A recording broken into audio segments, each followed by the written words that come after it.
Hello everyone, आप सभी का स्वागत है अपने चैनल एकलव्य स्टडी पॉइंट पे। और मेरा नाम है सचिन और आज की इस वीडियो में मैं आप सभी को क्लास 12 की हिंदी से जो अंतराल बुक है और जो चैप्टर है बिस्कोहर की माटी, इसकी बहुत ही आसान समरी समझाने वाला हूं विद नोट्स। आपको पीडीएफ भी प्रोवाइड करवाई जाएगी, तो आप प्लीज वीडियो को एंड तक देखें।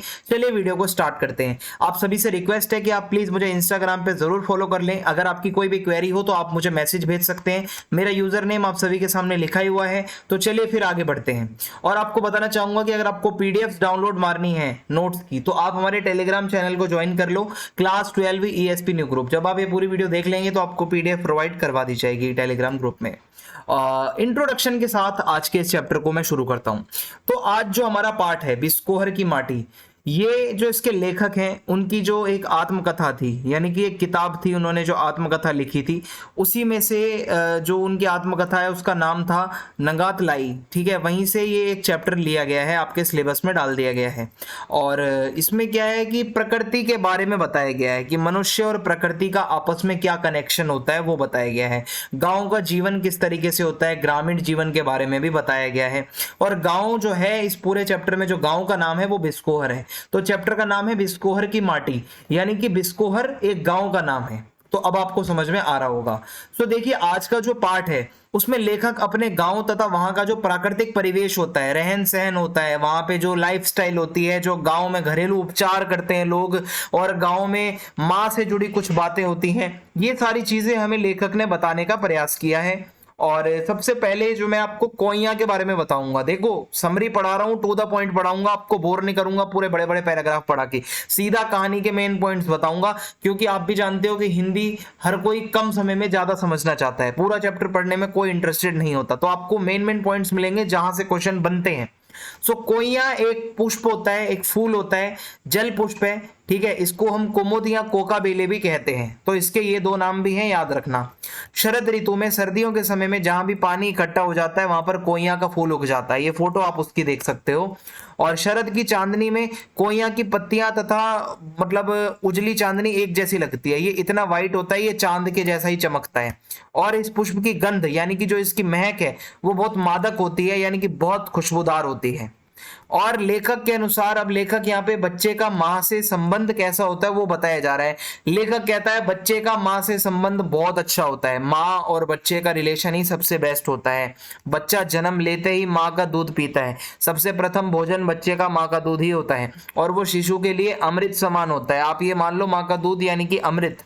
और बच्चा माँ से सिर्फ दूध ही ग्रहण नहीं करता बल्कि माँ से ही उसको संस्कार मिलते हैं। आप जानते हैं कि हमें भी अपनी माताओं से ही हमारे संस्कार मिले हैं। हमें जो हमारा चरित्र है, जो कैरेक्टर बनता है, जो हमारी पर्सनैलिटी बनती है, वो सभी हमारी माता जिस तरीके से हमें सिखाती हैं बचपन से ही, हम वैसे ही बनते हैं आगे चल के। माँ का दूध, ठीक है, जब बच्चा जो छोटा होता है वो सुबकता है, रोता है, इधर उधर मटकता है, माँ को कभी कभी मार भी देता है, माँ भी कभी कभी बच्चे को मार देती है, फिर भी बच्चा माँ से चिपटा रहता है। यही तो प्यार है। और बच्चा माँ के पेट से गंध स्पर्श भोगता है, यानी कि एकदम मतलब उसको पता होता है कि उसकी माँ कौन है। और बच्चा दांत निकलने पर टीसता है, जब बच्चे के दांत आते हैं तो वो थोड़ा थोड़ा काटने भी लगता है चीजों को। और चांदनी रात में खटिया पर बैठकर जब माँ बच्चे को दूध पिलाती है तो बच्चा दूध के साथ साथ चांदनी का आनंद भी महसूस करता है। ठीक है, और इसका मतलब यही है कि जैसे चांदनी जो है वो माँ के समान स्नेह, आनंद और ममता देती है, चांद की चांदनी में बैठकर वो बच्चा जब दूध पीता है तो उसे अलग ही फील आती है। फिर है विश्वनाथ पर अत्याचार। अब विश्वनाथ यहाँ पे एक कैरेक्टर है स्टोरी में, और वो भी छोटा सा था। वो अभी माँ का दूध पीता था कि उसके छोटे भाई का जन्म हो गया। ठीक है, इसका छोटा भाई एक और आ गया, यानी कि दूध का बंटवारा हो गया, अब दोनों को पीना है। सो ऐसे में क्या हुआ, माँ के दूध पर छोटे भाई का अधिकार हो गया, यानी कि जो छोटा भाई था भाई ऑब्वियसली उसके लिए ज्यादा जरूरी है। सो विश्वनाथ का दूध छूट गया। तो एक तरीके से कहा गया है स्टोरी में कि मेरे पे अत्याचार हो गया था। तो विश्वनाथ को उनके 3 साल होने तक पड़ोस की केसराइन दाई नहीं पाला, यानी कि जो केसराइन होती थी वही उसको संभालती थी। माँ का स्थान दाई ने ले लिया, क्योंकि माँ तो छोटे भाई को संभालती थी। तो ये विश्वनाथ पर लगता था उसको कि अत्याचार हो गया, मेरा जब छोटा भाई पैदा नहीं हुआ था तो उससे पहले मेरी बहुत केयर होती थी।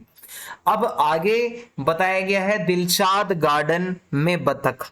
तो यहाँ पे देखिए दिलशाद गार्डन नाम की जगह पर लेखक को बत्तख दिखती है।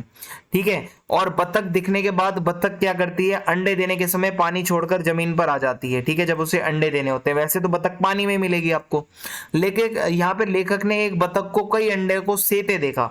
ठीक है, अंडों के ऊपर बतख जो है वो बैठी हुई थी, से रही थी उसको। सो लेखक को बतख माँ तथा मानव शिशु माँ में कई समानताएं दिखी। बतख को भी अपने बच्चों की चिंता होती है और एक मनुष्य की माँ को भी अपने बच्चों की चिंता होती है। जिस प्रकार बतख जो होती है वो पंख फैलाकर अंडों को दुनिया की नजरों से बचाकर रखती है कि कोई अंडे को छू ना ले, कोई उसको कुछ कर ना ले, वैसे ही जो हमारी माताएं होती हैं वो भी हमें औरों से बचाती हैं और अपनी पैनी चोंच से बिल्कुल सतर्कता के साथ, बिल्कुल कोमलता के साथ, प्यार से अपने पंखों के अंदर छिपा कर रखती है बच्चों को। और कौवे की तरफ भी ध्यान रखती है। भाई कौवा बहुत बारी क्या करता है कि नुकसान पहुंचा सकता है अंडों को, तो वो बहुत ध्यान रखती है कौवा ना आ जाए। ऐसे ही जो मनुष्यों की जो शिशु की माँ होती है वो भी अपने बच्चों को दुनिया की नजरों से बचा कर रखती है और उन पर आने वाली मुसीबत को भांप लेती है और उनकी रक्षा करती है। अब आगे क्या होता है आइए देखते हैं। लू और उसका उपचार। देखिए जब गर्मी ज्यादा होती है तो लू लग जाती है लोगों को, तो गर्मियों की दोपहर में लेखक घर से चुपचाप बाहर निकल जाया करता था और लू से बचने के लिए माँ धोती या कमीज से गांठ लगाकर प्याज बांध दिया करती थी। अभी देखो यही घरेलू जुगाड़ है, ठीक है, कि क्या होता था, धोती या कमीज से गांठ लगाकर प्याज को बांध दिया जाता था। लू लगने पर कच्चे आम का पाना भी पिया जाता था।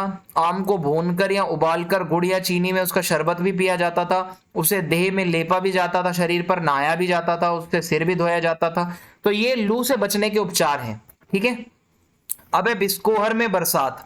अब बिस्कोहर नाम के गांव में जब बरसात आती थी तो बादल गिर जाते थे, ऐसा लगता था दिन में ही अंधेरा हो गया हो। बरसात कई दिनों तक होती थी जिसके कारण कच्चे घरों की दीवारें भी गिर जाया करती थी, घर धंस जाते थे और बरसात आने पर पशु पक्षी भी सभी पुलकित हो जाते थे, इधर उधर जाने लगते थे। बरसात में कई कीड़े मकोड़े भी निकल आते हैं, उमस के कारण मछलियां मरने लगती हैं। पहली बारिश में दाद खाज फोड़ा फुंसी ठीक हो जाती है, ऐसा माना जाता है, इसलिए बच्चे नहाने जाया करते थे। अब मैं आपको गांव के सांप के बारे में बताता हूं। देखो मैदानों में, खेतों में, तालाबों में कई प्रकार के सांप होते हैं। सांप को देखने में डर भी होता है, इंटरेस्ट भी आता है। और डोडहा और मजगिदवा, इनमें जो है विष नहीं होता, ये विषहीन सांप होते हैं। और डोडहा को वामन जाति का मानकर मारा नहीं जाता, माना जाता है ये वामन जाति का है। और धामिन नाम से एक सांप होता है, इसमें भी जहर नहीं होता। घोर, कड़ाईच, भटिया तथा गेहूं खतरनाक होते हैं, ठीक है। ये सबसे ज्यादा इसको आप फेंटारा भी बोला जाता है। ये कुछ सांपों के नाम है जो गांव में पाए जाते हैं। ये बहुत खतरनाक होता है, इसके काटते ही बंदा मर सकता है। फूल और दवा। गांव में लोग प्रकृति के बहुत क्लोज होते हैं भाई, और फूलों से, पौधों से दवाइयां भी मिलती हैं, चाहे नीम के पत्ते हैं और भी बहुत सारे ऐसे फूल होते हैं, औषधियां होती हैं जिनसे इलाज हो जाता है कई रोगों का, ठीक है। और फूलों की गंध से महामारी, देवी, चुड़ैल आदि से बहुत सारी समस्याओं से निजात पाई जा सकती है। गुड़हल के फूल को देवी का फूल माना जाता है। बेर के फूल सूंघने से बड़े ततैया का डंक भी हट जाता है। और आम के फूल कई रोगों में उपचार में आते हैं। नीम के पत्ते तो भाई चेचक में बहुत काम आते हैं, आपने देखा भी होगा। तो ये है। फिर है प्रकृति और नारी। अब अपने एक रिश्तेदार के घर लेखक जब जाता है तो उसने अपनी उम्र से बड़ी औरत को देखा जो कि बहुत सुंदर थी और वो उसके दिल में बैठ गई भाई। मतलब लेखक को प्रकृति के समान ही वो औरत सुंदर लगी। जितना वो नेचर से प्यार करता था, लेखक को उतना ही उस औरत से प्यार हो गया। प्रकृति के समस्त दृश्य जैसे जूही की लता, चांदनी की छटा, फूलों की खुशबू, वो सब उसे उस औरत में नजर आने लगी और लेखक को लगा कि भाई सुंदर प्रकृति मतलब नारी के रूप में मेरे सामने आ गई हो। तो लेखक जिस औरत को देखकर पूरे प्रकृति के सौंदर्य को भूल गया, उससे अपनी भावनाओं का इजहार कभी नहीं कर सका, प्रपोज नहीं कर सका उसे। वह सफेद रंग की साड़ी पहने रहती थी, आंखों में एक चमक होती थी और वह इंतजार करती हुई दिखती है मानो किसी का वेट कर रही हो। तो लेखक के लिए वो संगीत है, वो मूर्ति है, वो नृत्य है, वो प्रकृति है। बहुत तारीफ करी है लेखक ने उसकी, ठीक है। लेखक के लिए हर सुख दुख से जोड़ने का वो एक सेतु है, यानी कि वो कहता है कि मेरे को सुख दुख में यही चाहिए, तो उसे नारी प्रकृति की तरह लगने लगी। ये इसका कंक्लूजन है, ठीक है। तो ये सारे ही टॉपिक्स इंपॉर्टेंट थे, यहीं से पेपर में क्वेश्चन बनेंगे। और अगर आपको फीडबैक देना है तो आप कमेंट बॉक्स में जाइए और लिखिए कि समरी कैसी लगी। चैनल को सब्सक्राइब करें, वीडियो को लाइक करें और शेयर करें। जय हिंद, जय